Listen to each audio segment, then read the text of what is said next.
Bismillahirrahmanirrahim. Assalamualaikum warahmatullahi wabarakatuh. Oke, yang baru hadir ya.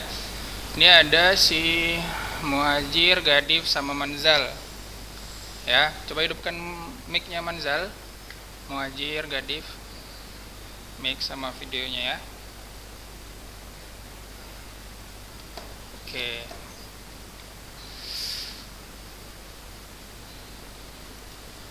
Biasanya orang ini emang harus hidup video kan? Boleh, kan? Halo, ya, alhamdulillah ya.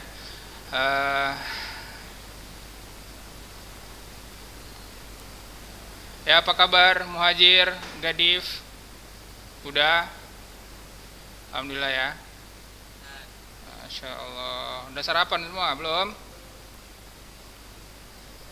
Udah? Manzal udah? Mantap. Gadif udah? Muhajir? Udah semua ya, alhamdulillah ya. Surya, Farhan, coba hidupkan mic sama videonya ya.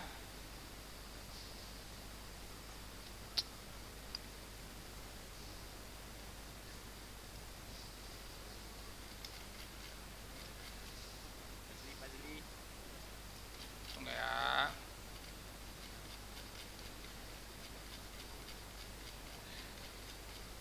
Oke. Nah,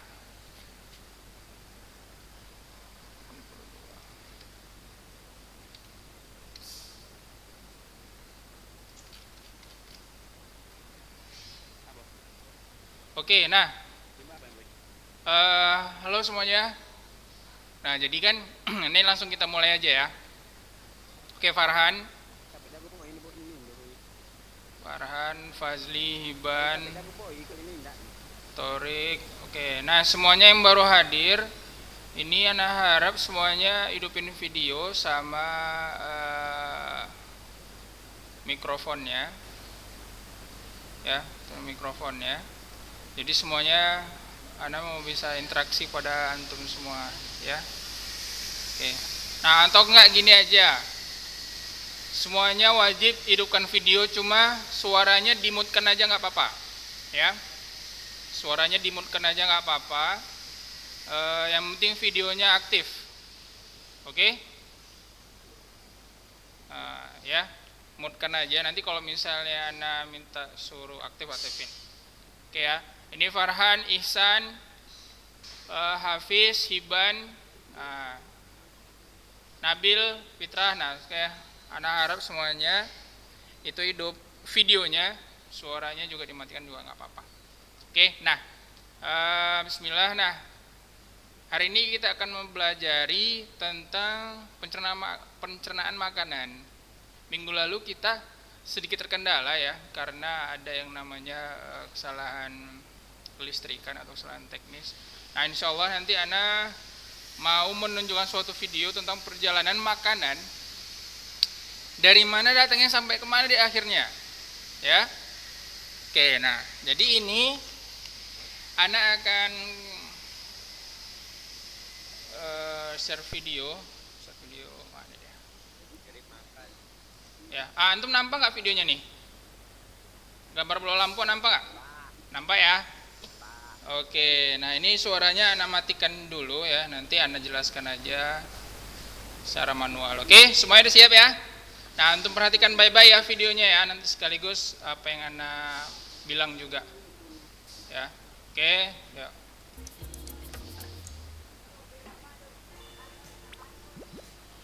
Hey kawan, namaku Gilbert si anggur. Ya, nama kedua dong. Ada nggak suaranya? Ada ya? Apa? Oh, kecil. Oh, ya udah nggak apa-apa. Ide ayahku.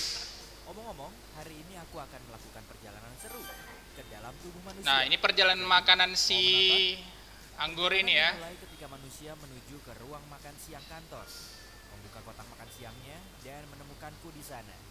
Apalagi yang ada di sini? Roti lapis kalkun, yogurt. Dia sudah menggigit roti lapisnya. Oh, sekarang giliranku. Dia memasukkanku ke mulutnya. Ini saatnya pergi. Jujur, cukup basah dan hangat di sini. Mulut adalah pintu gerbang ke sistem pencernaan. Sistem itu dirancang khusus untuk mengubah makanan menjadi nutrien berguna yang membuatmu tetap berenergi dan membantu sel tumbuh dan memperbaiki diri. Jadi, setelah mengambil gigitan pertama dari apa yang kamu makan, kamu menghidupkan mesin pencernaan. Saat kamu mengunyah, makanan dipecah menjadi beberapa bagian untuk memudahkan prosesnya. Ludah sangat berguna karena bercampur dengan makanan dan bisa lebih menghancurkannya. Dengan begitu, perutmu tidak perlu mencerna seluruh bongkah makanan. Omong-omong, ini fakta seru. Jumlah air liur yang kamu hasilkan dalam setahun dapat mengisi 2 bak mandi ukuran sedang. Hampir 1 kolam penuh air liur. Benar-benar hujan air liur di sini. Wah, lebih baik aku berhati-hati dengan gigi ini. Aku tidak mau berakhir seperti bocah kalkun di sana itu. Sulit, karena orang ini menggunakan lidahnya untuk menggulung makanan di mulutnya dan ke arah giginya. Aku benar-benar tidak ingin menjadi selai hari ini. Jadi, aku akan melewati pengunyahan ini. Ayo turun. Wih! Sekarang kita menuju tenggorokan. Ini juga disebut faring. Oh, jalan bercabang. Aku harus pergi kemana? Cap cip cup kembang kuncup. Sepertinya kita harus ke sini. Tunggu, sepertinya aku salah belok. Kenapa semuanya bergetar? Aduh, manusia malang ini batuk terus-menerus. Tolong tepuk punggungnya. Sudah, naik lagi. Maaf kawan. Hiu, nyaris saja. Hampir masuk ke paru-parunya. Itu tidak akan baik. Baiklah, aku kembali ke jalan. Jadi, mari kita coba lagi. Aku dengan benar masuk ke tabung penelan yang memiliki nama mewah esofagus. Aku suka menyebutnya saluran makanan, tapi ini jauh lebih sempit daripada yang kubayangkan. Aku akan terjepit di sini. Hah? Bagaimana bisa aku terus turun? Ah, gitu. Otot-otot di dinding esofagus ini meremas di belakangku dan melemas di depanku. Ini adalah proses yang disebut peristaltis, dan itulah yang menggerakkanku melalui sistem pencernaan. Beberapa detik kemudian dan kita sekarang telah mencapai ujung terowongan. Ada otot yang terbuka di sini untuk membiarkan makanan masuk ke lambung dan mencegahnya keluar kembali ke esofagus. Ini agak mirip dengan petugas keamanan. Aku hanya seorang turis di sini. Pak, tolong izinkan aku masuk. Ore! Aku sudah melewati katup dan masuk ke perut. Itu mengingatkanku pada kantong dan izinkan aku mencoba dinding itu. Wah, itu dinding yang kuat. Semuanya otot. Sebenarnya aku tidak terkejut. Perut menampung, mencampur, dan menggiling makanan menjadi bubur. Jadi itu harus cukup kuat. Sejujurnya, ini tak tampak terlalu. Ya ampun, apa itu? Aduh, panas sekali. Au, panas. Aku harus keluar dari asam perut ini. Jika tidak, aku akan menjadi cairan atau pasta seperti roti lapis Turki itu. Tidak apa-apa, aku sudah bersiap. Aku membawa perangkat kecil yang sangat berguna dan akan melindungiku dalam gelembung pelindung. Makanan biasanya tidak memiliki ini, tapi aku punya. Koneksi. Itu rahasia. Aku hanya perlu menekan tombol ini. Sudah, sekarang aku bisa terus berbicara denganmu sepanjang jalan, alih-alih berubah menjadi jeli anggur. Perhentian berikutnya, usus kecil. Organ berliku yang panjang melingkar ini terdiri dari 3 bagian. Saat aku bilang panjang, aku serius. Jika kamu merentangkannya, yang tidak kusarankan karena itu perlu digulung. Dan di dalam tubuhmu, kamu akan mendapatkan tabung yang lebih dari 6 meter panjangnya. Yap, itu setinggi jerapah dan semua dimasukkan ke tubuhmu. Harus kuakui, cukup hangat di sini. Hampir seperti resort tropis, tapi di lautan. Empedu. Oh iya, aku terlindungi dalam gelembung kecil. Jangan khawatir. Empedu sangat penting untuk mencerna lemak dan mengeluarkan semua kotoran dari darah. Jadi, bersyukurlah hatimu menghasilkannya. Pankreas juga membantu proses dengan beberapa enzim baik. Dan benda yang terlihat seperti buah pir di sana, itu kantong empedu. Itu terletak di bawah hati dan menyimpan empedu di dalamnya sampai saat yang tepat datang. Astaga, benda ini benar-benar melingkar ya. Aku agak pusing karena tikungan dan belokan, tapi tak bisa kembali sekarang. Dinding usus yang berkontraksi ini terus mendorongku ke depan. Sepertinya aku sudah berada di bagian akhir dari usus kecil dan terus ke langkah selanjutnya dari perjalananku. Usus besar, juga dikenal sebagai kolon. Itu adalah tabung berotot yang panjangnya 1,5 sampai 2 meter. Tunggu dulu. Kamu tidak sendirian. Aku dikepung. Mereka mendekat. Itu bakteri. Ada banyak sekali di sini. Oh, apakah orang ini terjangkit penyakit parasit usus atau semacamnya? Hebat makan hebat. Tidak. Usus membutuhkan bakteri baik untuk membantu memecah makanan, vitamin, dan nutrien sehingga tubuh bisa menggunakannya. Hai semuanya. Hei, benda kecil apa itu di pintu masuk? Ah, itu pasti usus buntu. Itu tidak terlalu berguna selain menampung bakteri yang mungkin perlu dilepaskan ke usus. Itu juga punya beberapa jaringan yang berguna untuk sistem kekebalan tubuh. Tapi sebagian besar itu adalah benda kecil yang tidak berguna. Jadi orang masih bisa hidup tanpanya. Hei, jika usus buntu meradang, dokter akan memotongnya. Serius, sepertinya orang ini masih memilikinya. Baguslah.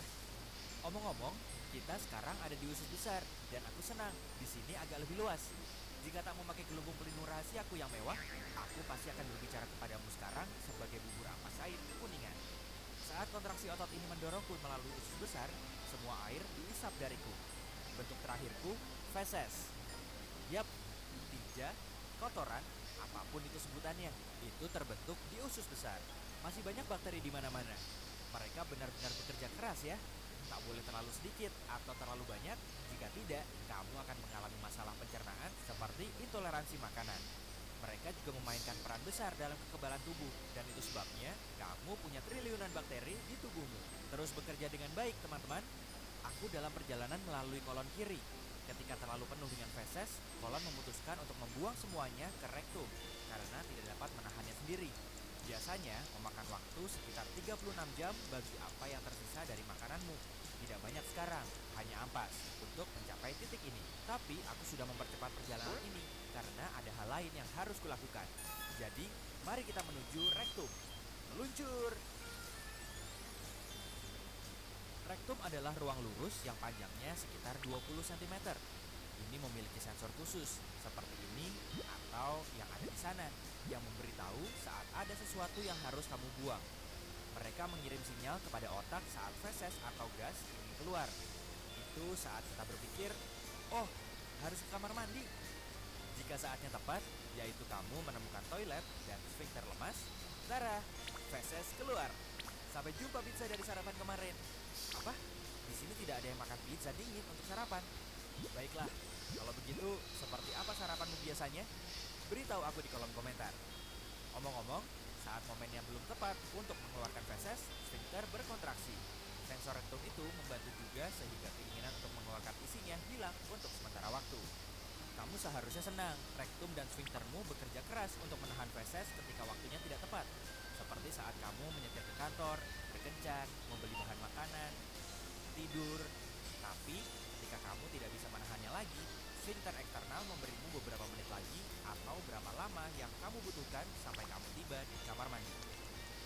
Tidak yakin apakah manusia ini sudah siap, tapi aku benar-benar ingin pergi sekarang. Mungkin aku bisa memancing sensor-sensor ini agar bisa kabur. Oh iya, orang ini sedang bekerja kan?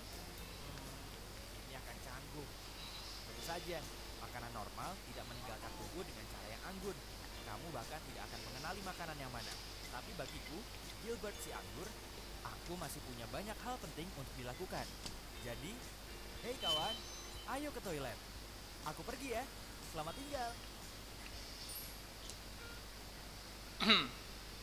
Oke ya, alhamdulillah sudah selesai. Gimana tadi videonya? Ngerti nggak dari awal sampai akhir tadi? Paham ya? Oh, ya nggak apa-apa. Jadi tadi ada suatu perjalanan dari yang namanya si Gilbert, si anggur tadi, dari mulut sampai ke bagian rektum, sampai keluar ya, sampai keluar anus. Nah, ya gitu ya. Nah, siapa di antara kalian yang bisa menjelaskan secara singkat tentang proses, singkat aja, nggak usah detail-detail kayak yang di video tadi, tentang proses pencernaan makanan? Ayo, siapa yang bisa? Silahkan.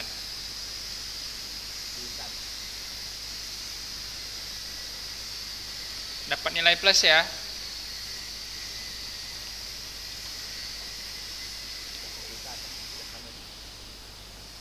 Minggu lalu alhamdulillah si Muhajir dapat nilai plus.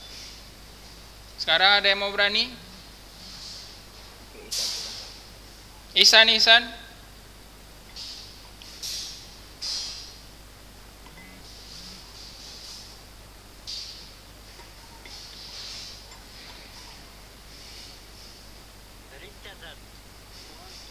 Langsung aja nggak apa-apa.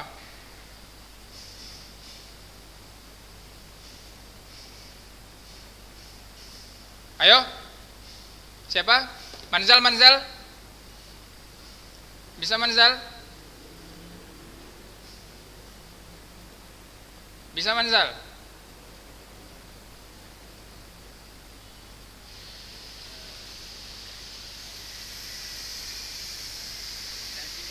Ya singkat aja.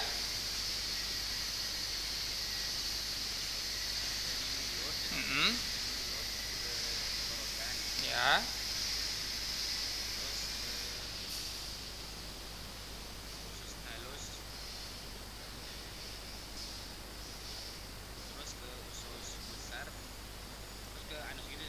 Oke. Ada yang bisa nambahin? Ada yang bisa menambahin? Siapa? Oke, Muhajir.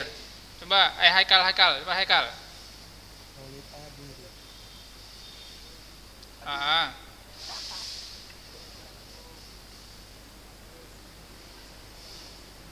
Oke.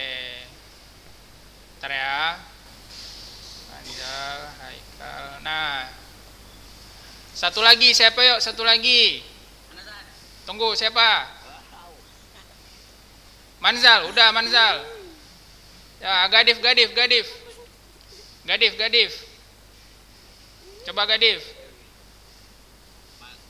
Diamlah.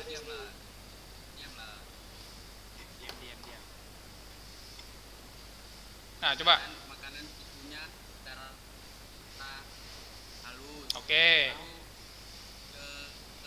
Ke tenggorokan. Oke. Lalu ke kerongkongan. Oke. Ke lambung. Oke. Oke, mantap ya. Yang kalian bilang tadi benar ya. Oke, ini udah Ustaz catat namanya ya. Alhamdulillah kalian masih memperhatikan ya video tadi. Dan yang lain anak harap juga ikut berpartisipasi ya minggu depan.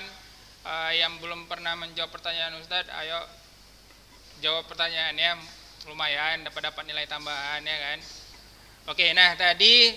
Nah sebelum kita membahas prosesnya tadi, nah kita mesti tahu dulu nih fungsi-fungsi zat makanan itu sebenarnya apa aja. Oke ya. Nah, makanan itu banyak fungsinya. Ya. Nah, salah satunya adalah sebagai sumber energi. Oke, ini nampak yang Ustaz blok, nampak? Halo? Nampak ya? Yang Ustaz blok ini nampak ya sebagai sumber energi. Coba matikan mikrofon kalian semua kecuali video ya.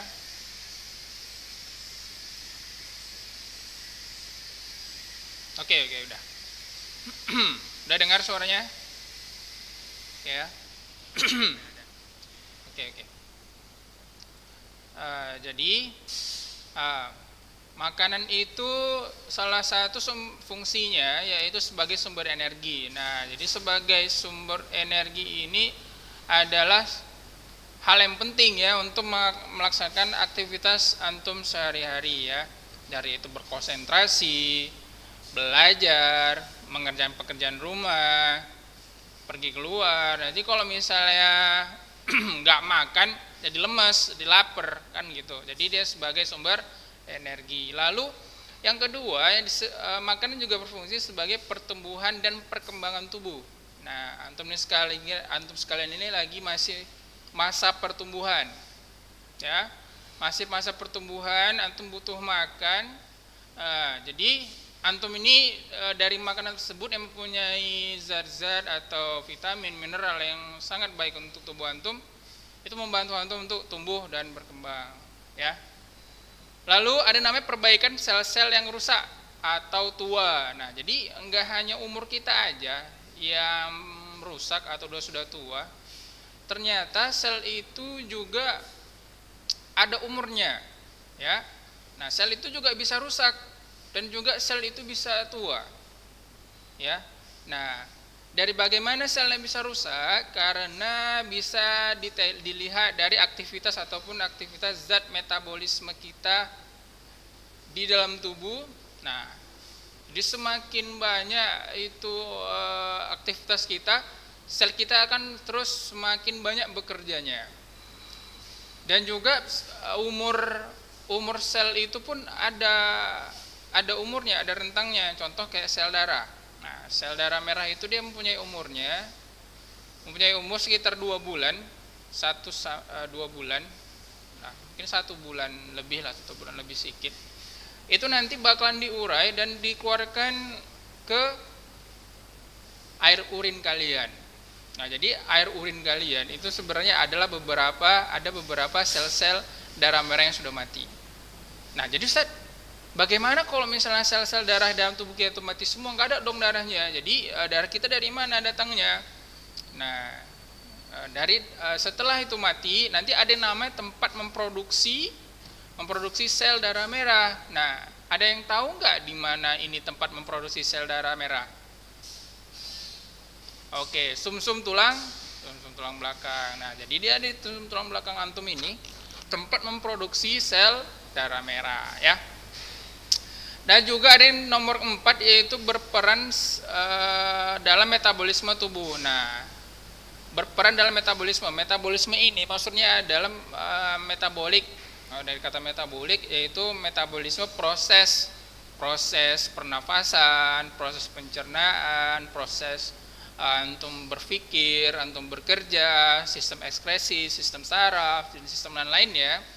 Itu makan mempengaruhi sistem kerjanya. Nah, ya. Jadi makan dan minum, ya. Makan aja tak minum, kan. Jadi itu semuanya sangat penting untuk tubuh kalian. Oke, untuk metabolik tubuh kalian.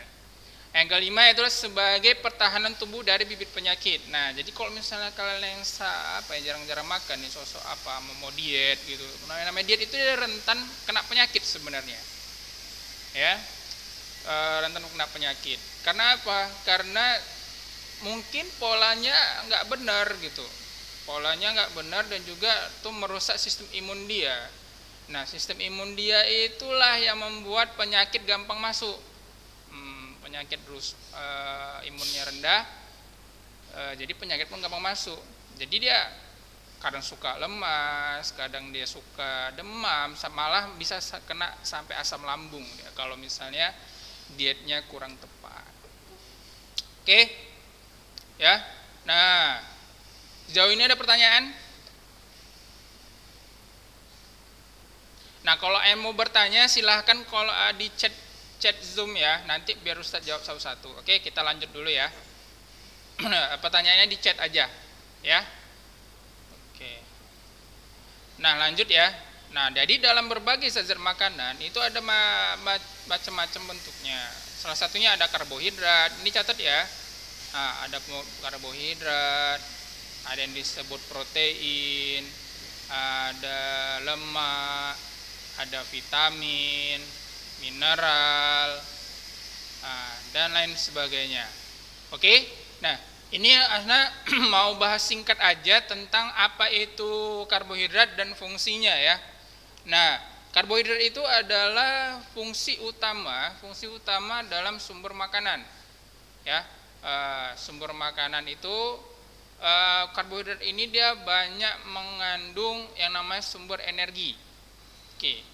Nah, sumbernya itu ada monosakarida, ada disakarida, dan polisakarida.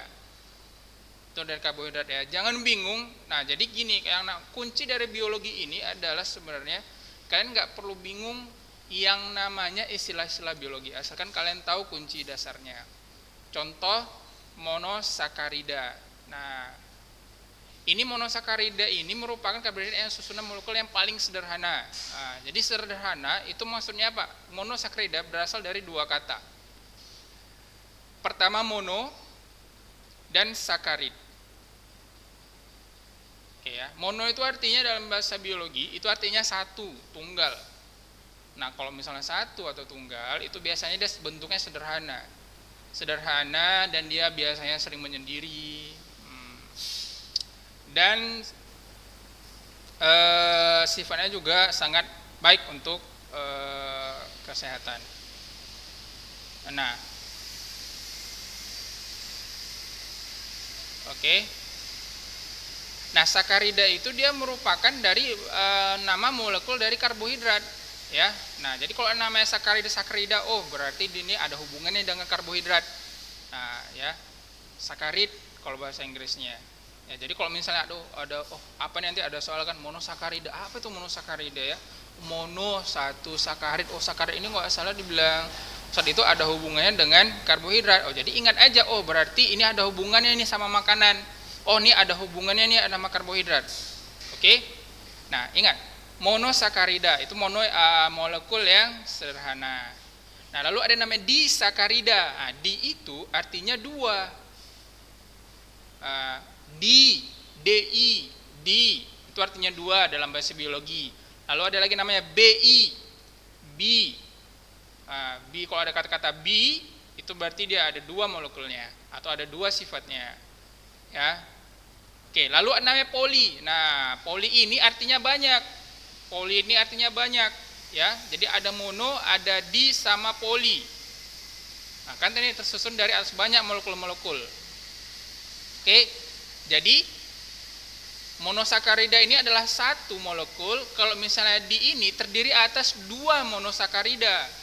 Jadi ada dua monosakaridanya. Kalau satu aja monosakaridanya disebut dengan monosakarida satu. Kalau ada dua monosakarida disebut dengan disakarida. Kalau misalnya ada dua, ada tiga atau empat atau lebih disebut dengan namanya polisakarida. Ya, oke. Oke, ini ada yang menanya ini nanti ya, diet yang bagus macam mana Ustaz? Nah, nanti Ustaz kasih tahu. Ya, ada yang mau diet ini. Oke, kita lanjut ya. Nah, sumber karbohidrat itu macam banyaknya, ya.